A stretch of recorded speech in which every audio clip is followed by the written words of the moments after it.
The bottom line is basically if you're looking between the WowStick and the xCool, go with the xCool, because the WowStick, the only thing wow about it is like, wow, this is not great. I know the xCool has much better torque just from using it, and it's way faster. Hey everybody, welcome back to RC with Adam. My name is Adam, as you may have guessed. Today we're going to be taking a look at the xCool precision electric screwdriver. First of all, xCool did send this to me just like they sent this to everybody else. I get to keep it, that's cool, but I'm going to tell you like it is, and they didn't pay me to say anything else, all right? So first of all, is this the best electric precision screwdriver out there? I don't know, because I haven't used enough of them, but I can absolutely 100% tell you that it is way better than this piece of trash right here. This is the WowStick. The WowStick is what I have been using, and then that's what we'll be directly comparing in this video. We don't need to go into it a ton, but let's not even go into it a ton. Basically, I'm just going to tell you the ergonomics are bad on the WowStick. It's slow, and I will show you that. And it's really, really long, and it's slick. It's hard to use. It's hard to not press the forward and backwards buttons. Micro USB charging, which that's not too terrible, but this one has USB-C charging. We'll talk about that in just a minute. So there you go. That's your bottom line up front. Let's get more into the details. The price between these, they're both around $50. I think the xCool right now has like a $15 off coupon on Amazon. So that's probably worthwhile. And let's talk about some of the cons real quick. That $15 that you get off, that you save from it, would be great to spend on another bit set, because this, they give you a lot of bits, so that's great, but they don't give you a 2mm Allen or hex sized bit. And you say, why is that important? Well, because that is one of the most common sizes to drive these M3 machine screws that hold together drones and 3D printed stuff, and you know, it's like a super duper standard size. And there may be, you might want even more sizes than they offer. So unfortunately, it's actually really hard to just buy like a bit set or like a hex drive set. So probably the best thing to do would just be to buy like a cheap set with a driver, you know? So there are some cheap ones on Amazon. I'll put a link down in the description below this video. I think you could also buy them individually from McMaster Car. So that's something to keep in mind. I was really bummed about that. The other thing is it does not come with an extension for the bit, so like a 4mm extender bit. It does come with these extended bits, but only in this like 2 Phillips sizes and then a flathead size. So that's kind of a bummer, because even my my super duper cheap Pittsburgh Harbor Freight driver right here, and with this whole set, this comes with this extended bit right here, which is super super handy. So for the money, that's a super great option. One thing to keep in mind is that the xCool, it comes with this little collar to protect the threads right here. I'm going to take that off because it's easier to get the hex bits in here without it. But you'll notice this drive extender from this Harbor Freight bit set, it doesn't really fit in here. So the tolerances are pretty tight on the xCool, which is good. That's going to minimize wobbling, but it does make it a little bit trickier to perhaps use some aftermarket. And then the last big factor about this that I don't like is the charging. So you can see on the bottom here, it just has these 2 metal pads, and that's because all the charging takes place in the case right here. So you have this nice case, and then, oh, and another thing is, so you stick it in the case, and it's wobbly right here, so it's supposed to sit tight. That's because you have to have this little collar that goes on here to protect the threads. So you have to do that in order to have it be like the right length. So it presses against a little spring-loaded plate, and then it sits in there, and then you'll see there's a little charging indicator and a USB-C. So it will charge via USB-C, but it has to be in the case, which is unfortunate. It is a super cool case though. I mean, it's ridiculously strong aluminum, like the case. I don't know why they went so nuts with the case, but it clicks in place, looks super cool, right? And then you just press this button and it pops out. So super duper cool. There's not like a built-in battery like in the case. unless I just totally overlooked something. But that would be kind of cool if there was like a built-in battery in the case. But so for that aspect, I don't like it, because basically what that means is you can't just like bring this with you somewhere and then plug it into USB-C. So that's actually kind of a huge hit on that. So I think those are the three main reasons why you might not want to buy this. But like I said, overall, it is a good tool, and it's way better than the WowStick. Ergonomics are good. The texture is smooth, but still kind of grippy. It's not rough, but you can get a lot more purchase on it. It does have some ridges built into the body there, so it's not a perfect circle. So you have a lot better grip. You have some flat areas right here. You have a little screen, and of course your forwards and backwards button, or left and right button. And it's a good size too. So it fits my hand pretty well. I have kind of larger hands. And you can really kind of get down on something and tighten it down if you need to. So like I said, I prefer usually to just not have this little collar on there. Speed, let's talk about speed. So I'm gonna put these bits into here, into each one, and I have a piece of tape wrapped around it so we can see the speed difference. All right, both of these are at full charge. Let's check the speed. Okay, that's the WowStick and the xCool. Look at that. Look at that. That is so much better. So that is a big thing that I have not enjoyed about the WowStick, is that it was so slow. So a lot of times, and the torque wasn't very good either. I don't have a good way of measuring the torque, but I know the xCool has much better torque just from using it. And it's way faster. So that's super cool. And that's really one of the things that makes it stand out. And we're going to talk about the drill bits in just a second, because that's another thing that is really great about it. Talking about the settings on here, this does have a screen, and when you press the button, it will light up. We have a battery indicator. When you press it down, it actually tells you which way it's going, which is kind of funny. I don't know when that would be useful. But there's a little tiny button on the back, or on the end of it.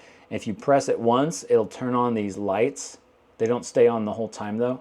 They go off after a few seconds, but it'll turn on these lights. It's really quite dim, but I guess if you were in a dark environment, that would be helpful. So that's kind of nice that they don't turn on all the time like the WowStick does, because it's just less distracting. And then if we press and hold, it's going to take us to the torque menu basically. So you can cycle through 1, 2, 3, 4, and then a drill bit symbol. So that's basically the maximum amount of torque. I usually just leave it at 4. With the drill bit setting, it will stay on continuously if you triple tap the button. 1, 2, 3, there we go. Okay. If you're in the setting and you're just using it regularly, you can accidentally turn it on, which could be a problem. Then you tap it again to stop it. So yeah, I guess if you're using this for a drilling purpose, maybe, but I don't know. I don't see a whole lot of use for it. So typically, I'll just leave it in that level 4 for the gear setting. But you could have it lower in case you were concerned about stripping out like little teeny tiny screws. So that's cool. Let's talk about the drill bits. So it comes with drill bits, some really small ones, 0.8, 1, 1.2 millimeter, and then 1.6, 1.8, 2, 2.5, 3.2, and 3. So I don't know why they changed the order like that. I'm not sure. And so it has this little drill bit collar right here. So you need to have this collar, and this one is different. I'm not sure why it's different exactly, but it is different from, so you have 2 different collars. So one of them has a little, like a little drill bit symbol, and then the other one has a little, I guess, a bit driver symbol. So you want the one with the drill bit. I think it's a little bit more narrow or something. And then it has a little collet. So this, when we tighten it down, it's going to clamp down on that bit. So let's say we have let's say a 1.6.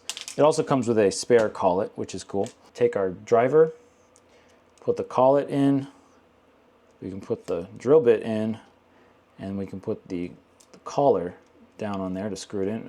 Make sure it's threaded, starting the threads, and then we can just thread it on like that. You see there's a pretty good amount of torque there. However, I've found that if you're really trying to drill through something that is a hard object, it's a little difficult, and you can basically max out the friction of the collet that is holding the bit in place, and the bit just starts spinning. So let's take this. This is a 3D printed material right here. This is a 3D Fuel Pro PLA Tough, Super Tough Pro PLA, whatever it's called. And let's see if we can drill into this right here. So, you know, if we're fairly gentle with it, there we go. Must have hit a empty pocket. So we can go all the way up to the bit. So that's nice. It is, you know, that is very nice. Let's kind of come at an angle here.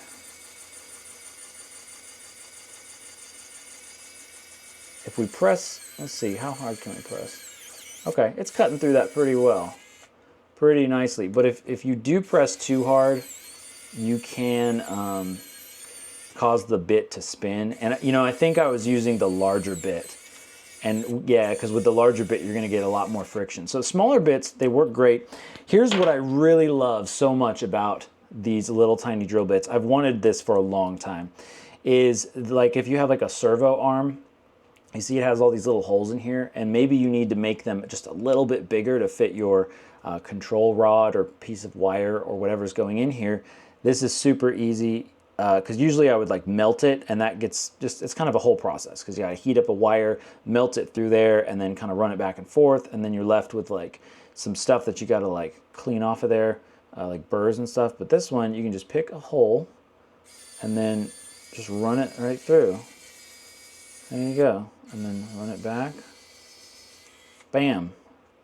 There you go. And then you have a larger hole in your servo arm. So I really, really love that. One downside is just the fact that you have to sort of swap everything out. You know, you gotta take off this collar and then take out the collet, and then you can go back to using your regular hex bits.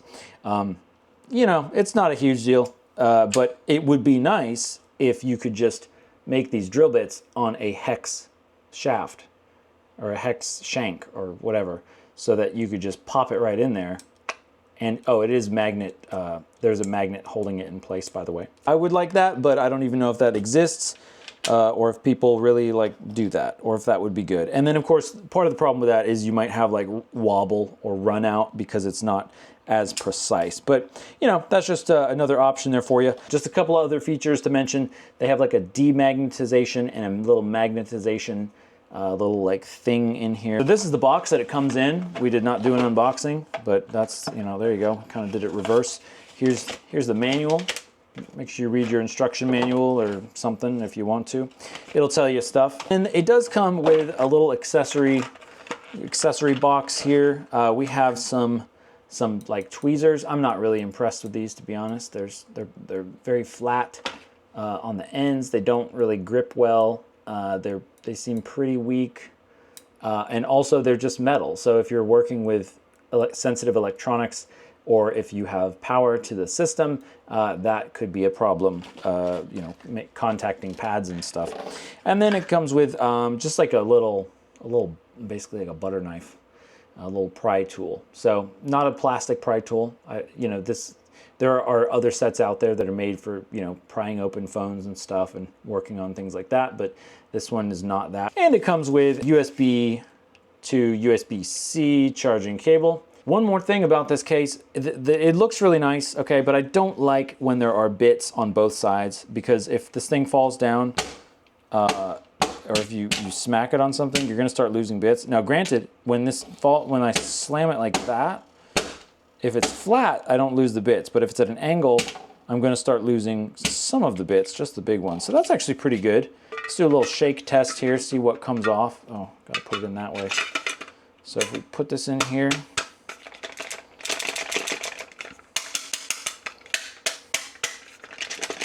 I hear something rattling around.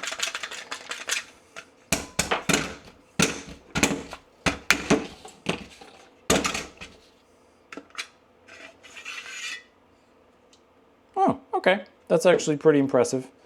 I'm okay with that. I'm pretty okay with that. Thanks for joining me. That's the xCool electric screw stick precision from xCool. You can get it on Amazon. You can get it on their website. I'll have links down in the description below this video. If you have experience with this and you like it or hate it, please leave a comment down below. Let us know what you think of it, because we care so much about what you think about something.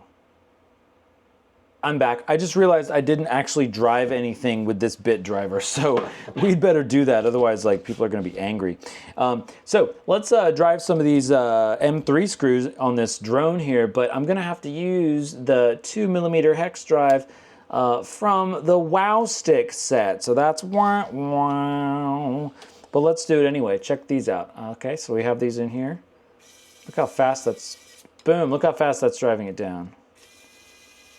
This is so nice. Like, that is something that, you know, all the critiques aside, like, just the fact that you have an electric screwdriver is super duper nice when you're building one of these drones, because otherwise you're having to do all this, you know, by hand. Oh, and you can do all this by hand, by the way. Like, you can tighten down on this quite a bit. You can kind of torque it down, give it that extra torque. And then when you need to loosen it, you're probably going to need to break the torque by hand and just get it just a little bit to take down some of the tightness, and then you can drive it out with the screwdriver. There we go. Shake it off. Okay. There we go. Oh, these aren't even on very tight in the first place. Boom. This is coming right out of here. All right, and there's that motor, because we fried this motor. So this is the really tight torque, but I can press on the reverse button, and then actually probably don't even need to press on the reverse button. That probably messes it up. I'm just gonna, just hold it and boom. I do hear like a little click, and I don't think that's bad. I think it's just the gears like kind of getting into place, because that's like really tight. But then we can tighten it back up as well. Yeah, gotta get that nice and tight there. One thing that you can't do with this is you can't press the forward button and have it grip. So the gears, I guess, have to get into place and kind of lock in order to do it manually. So you gotta just do it manually and not press the forward button to be able to use it manually. Thanks for joining me. Get out there, fly something, be creative, and I will see you again very soon.